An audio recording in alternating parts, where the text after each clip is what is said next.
Hello, I'm Jen Laredo. I'm the teen librarian at Los Gatos Library, and I'm here today to tell you about a program we've launched called Reverse Required Reading, where together with the teens of Los Gatos, we ask adults in our community to read and report back on a popular teen novel. So I'm going to give you a rundown on the mechanics of our program, tell you how it works, how we share our feedback, and then I'm going to tell you a little bit about some of our surprise success stories and give you a few of our lessons learned.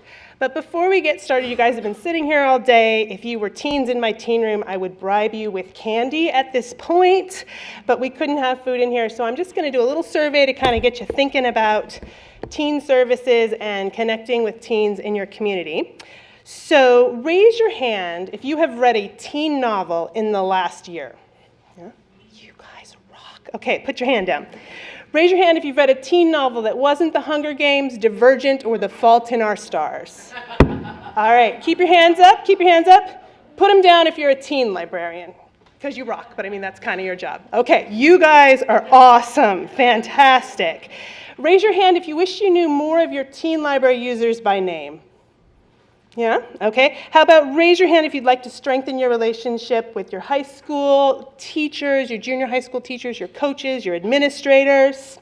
Yeah, okay. Raise your hand if you'd like to have a few more positive interactions with your teen patrons. Yeah? All right. Okay, you guys we're in the same place. You should stick around. Good work. So Los Gatos Library, we are located 0.2 of a mile from our high school, and really I feel like Google is overstating it here. I feel like it's probably less than 1/10 of a mile. And we are definitely an after-school destination for our high schoolers. And this is a super new thing for us. We opened this beautiful new building, that's our teen room that you're peeking into on the second story there, in 2012. In our old library, we had no teen room, limited seating generally, and on a busy day, we would have about 12 teen patrons. In our new building, we have 100 teens on a regular day. We start to consider it busy when we get over 125. And on a day recently, we had 175 teens in our building at 2:30 in the afternoon. So since we opened our building, we've had to pretty much reimagine absolutely everything about the way that we work with teens, which is a super exciting challenge for us. So we started with sort of crowd control mechanisms. We created noise zoning in our library so patrons would know where they could expect a quieter experience and where they could expect more noise. We brought in a community services officer to help us staff our teen room and to really strengthen our relationship with the police department. We revised our progressive discipline policies. And when we got all those things done and we had things running smoothly, you know, more or less, we noticed that what we wanted to focus on next was really developing a connection with our teens and a connection between the library and the rest of the community. We wanted to give our teens a little bit of a public relations boost because they needed one. And we wanted to remind the community how stoked they were to have such a vibrant teen population in our library. They needed reminding. We were in the middle of working on describing our services and goals using those developmental asset terms that we're all familiar with. And Los Gatos teens, for the most part, live in a really asset-rich environment. They have adults in their lives with very high expectations. They have a lot of responsibility. They're very scheduled. And they have a lot of different kinds of adults in their lives. We wanted to demonstrate that we were a part of that community, that we had high expectations for them, that we were invested in them, that we were interested in their well-being, but mostly that what happened at the library wasn't necessarily separate from what happened at school or what happened at home or what happened on the sports field.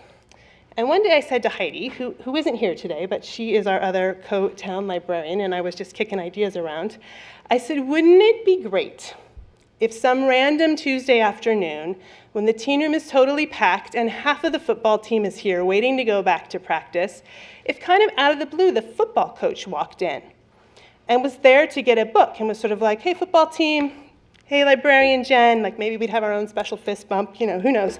But that he was there to get a book. And wouldn't that say such amazing things about how the community values our teens and how the community values literature and how the community values the library? So I'm saying this to Heidi. And she says, you mean Andy, the football coach? He's my neighbor. He would totally do that for us. And so Andy became our first required reader.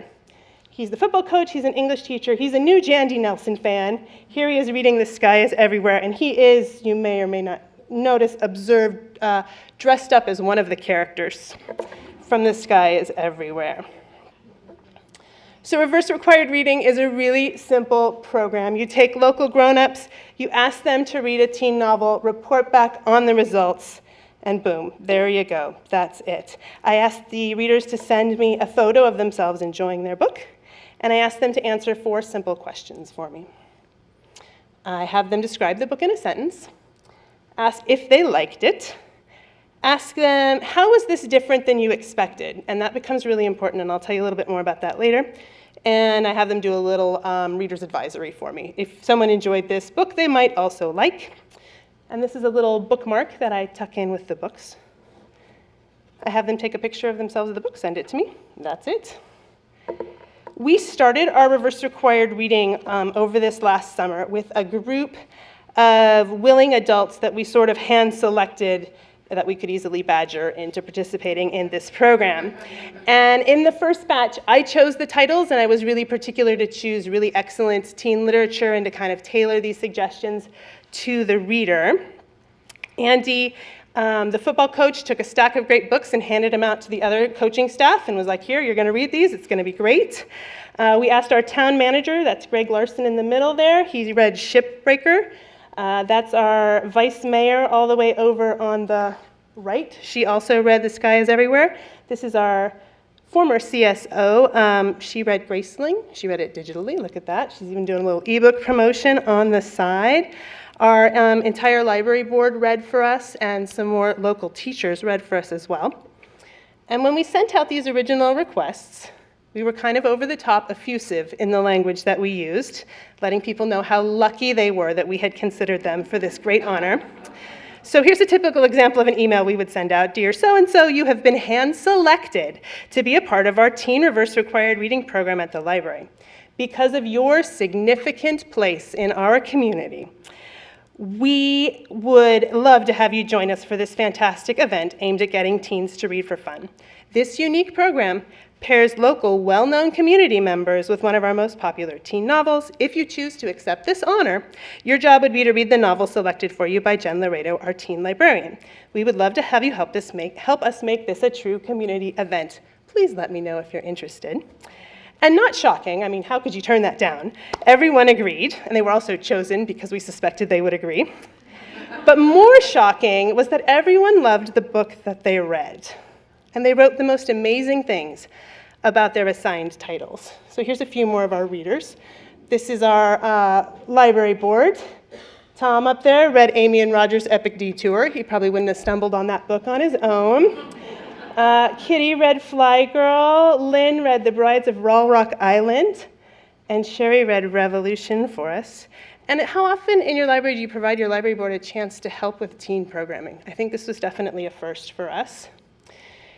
Here are some local teachers. There's Tonya McQuaid again. You may remember her figuring prominently into Henry's presentation earlier. So Tonya's definitely a library supporter. She's an English teacher. She's the mother of a teen. She's holding The Fault in Our Stars there. This is the first John Green novel she ever read, which I consider just absolutely shocking and horrific. We're changing the world. We're changing the world.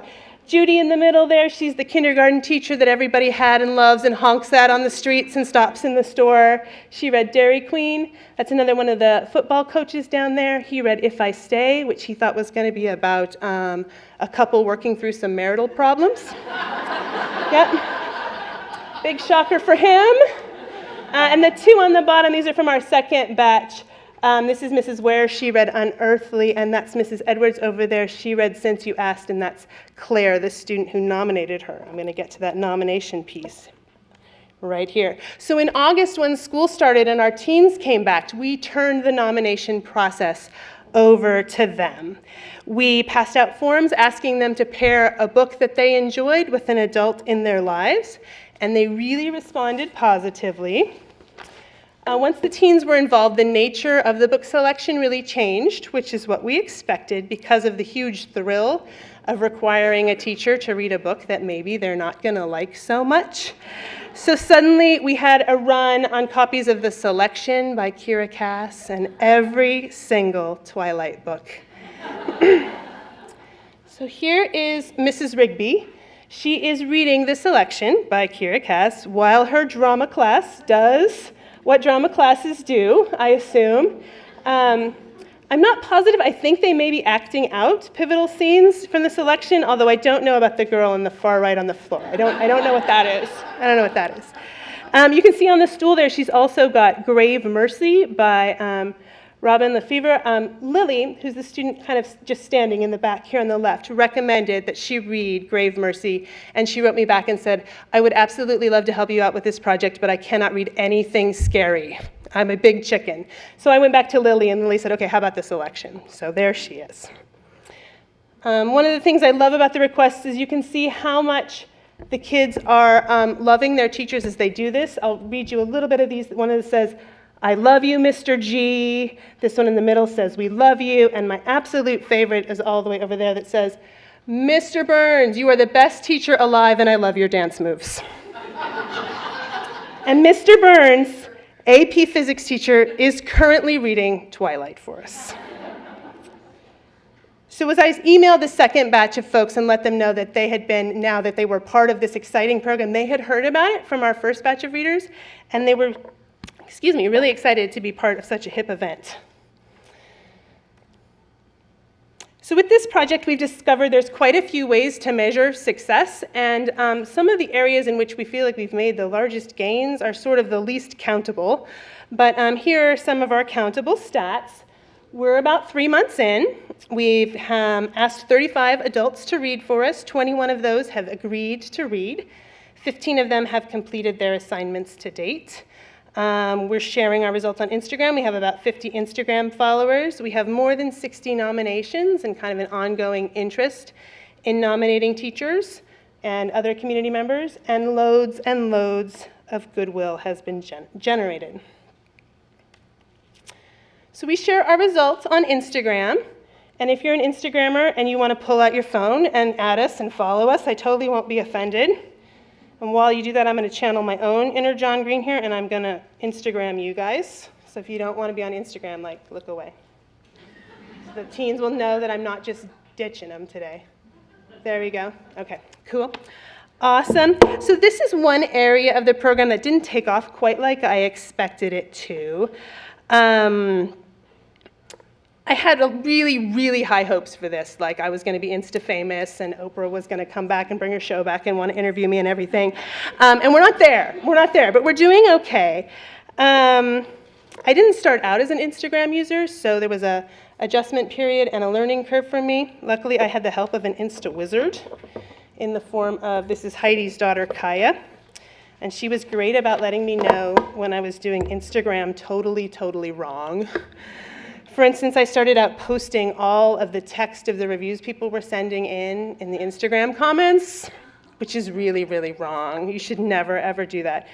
She woke up her mom in the middle of the night. Tell Jen she's doing it wrong. She's got to stop. But I did have to put those reviews somewhere, and so I added them to the teen area of our website, and I linked them up on Facebook for a little bit of extra promotion. The area that probably gets the most hits is the display on the wall in our teen room. It's great to point to it when teens are doing the nomination so that they can see, yes, you make a nomination, and yes, your teacher or the adult in your life will possibly read the book and report back. It's also a great tool for Reader's Advisory. I had a teen come in with his mom a few weeks ago, and he needed a book for his English class, and of course what he wanted was The Maze Runner. And of course all of our Maze Runners are checked out, and so I'm going through his other options. You could read Little Brother, you could read Incarceron, you could read The Dead, you could read Shipbreaker, and he was kind of on the fence about it, and I was like, well, Mr. Crail really liked this book. See, he's literally giving it a thumbs up. Like, there he is, Mr. Crail's varsity football coach. So this is the full text of his display, which is posted on the wall in our teen room. And the teen said, well, okay, if Mr. Crail liked it, which, for a teen is a total glowing recommendation. I also consider the number and the variety of nominations we receive as a marker of success. Each piece of this nomination process represents a connection point and kind of works together. So the teen fills out a form and you have an opportunity to talk to them. Oh, did you read this? Did you like this? Have you read the sequel? I see you're nominating the track coach. Do you run track? And then you get to email the adult and give them the good news. And for a lot of folks, the conversation starts out with, "Hi, you don't know me, but I'm Jen Laredo, and I'm your teen librarian. And good news, there's a teen in your life who's so excited that you share this book with them." And then if they choose not to ignore me and they write back, then you get to have a little conversation like, "Oh, I already read this book with my son," or "I can't read scary books, you're going to have to try again." And then there's an opportunity for the teen and the community member to connect. I don't require that the teens own up to these nominations, but I do encourage it. I usually let them deliver the book if they feel comfortable with that. And I'm not there for that piece of the interaction, but I'm really confident that it's sure of like really heartfelt observations on literature and how awesome the library is and things like that.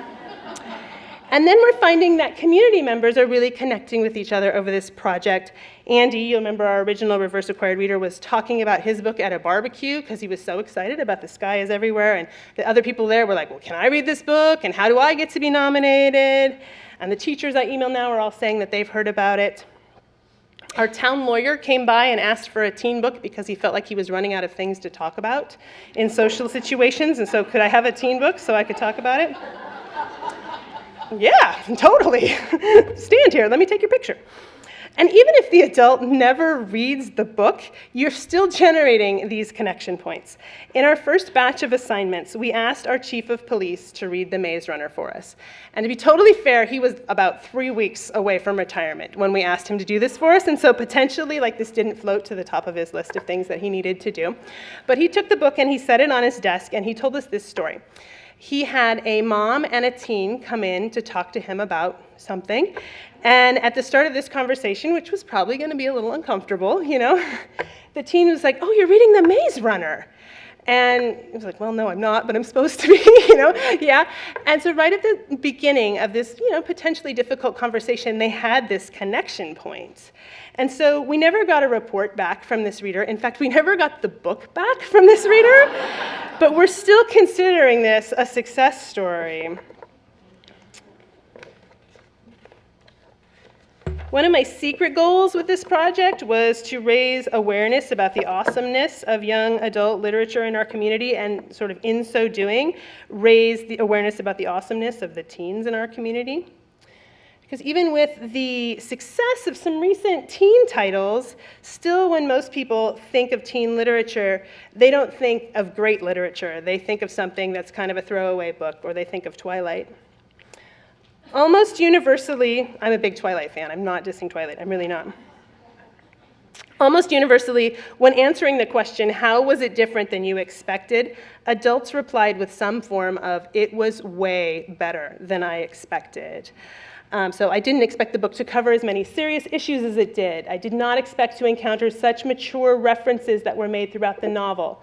I loved that the characters were intelligent and articulate, that they made literary references. Am I allowed to say that it was much better than I expected? Yes, that's kind of the whole point. You really are allowed to say that. I thought it was well written and the characters and themes well developed. I was surprised at how well written it was. I loved this book for its emotional depth. And though I had to continually suspend my disbelief, that was what made it more fun. So by exposing adults to the things teens are reading, you're exposing them to the awesomeness of the teen experience in a way.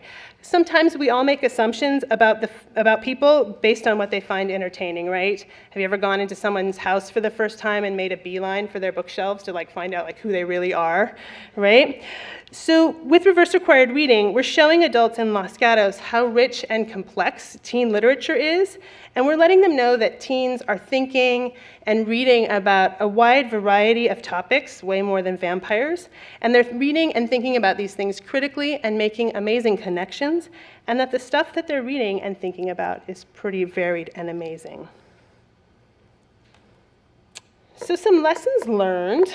Work your connections is definitely number one. Like I said, that first batch of readers was basically folks that Heidi knew or folks that we could easily badger into helping us out. And then the second group, we were able to say, see, look at all the amazing people who've already done this. So it's a great way to make new connections, but you have to have kind of a core group to get started, I found. And also be open to a variety of success markers. Oprah may not come back and reopen her show just to talk to you about reverse required reading.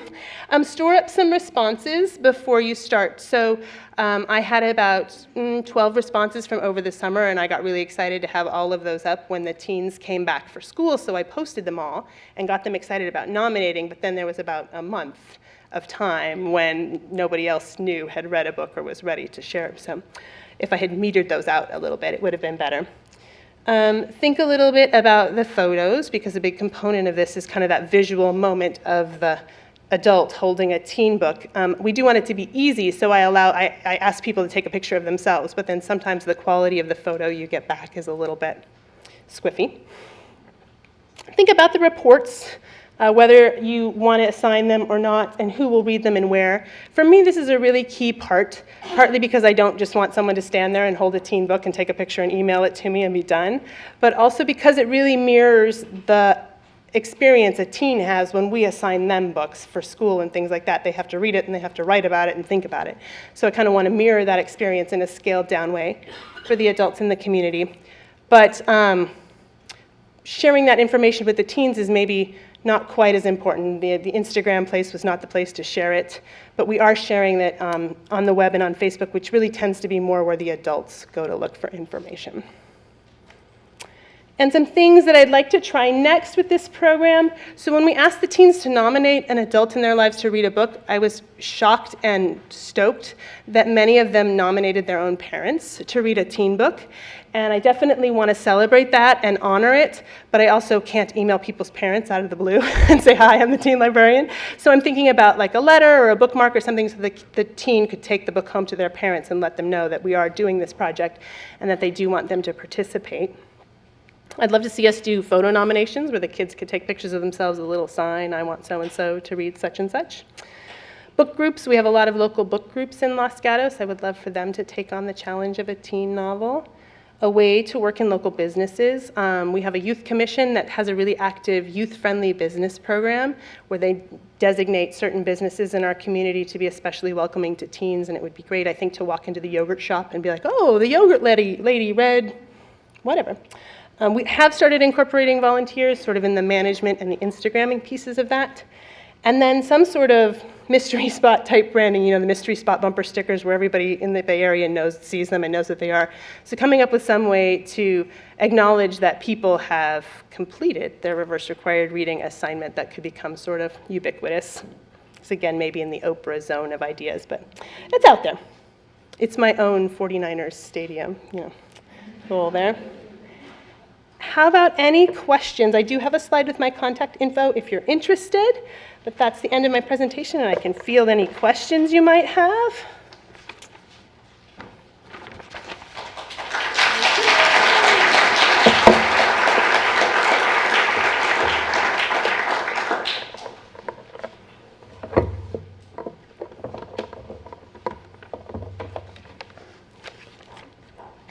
So you said that you put a bunch out right before the summer, and then you had a time where you didn't have any to post. What would you suggest would be a good amount of time in between to post? Like once a month, once a week? I'd love to see them like once a week, right? But I think that sort of depends on how willing you think the adults in your community are going to be to kind of keep supplying these for you. I've assured the adults that I've already asked that I won't go back to them over and over again to keep, asking the same questions. So I think if I had saved up 4, at the end of the summer, I could have gotten through September, and then we've had more in the second batch, probably rolling in October. I put a due date on the bookmark, which some people choose to ignore and some people choose to honor, but again, it's that kind of modeling that assignment piece. Yeah. Told you it's a really simple program. It doesn't take a lot of explaining. Super intuitive.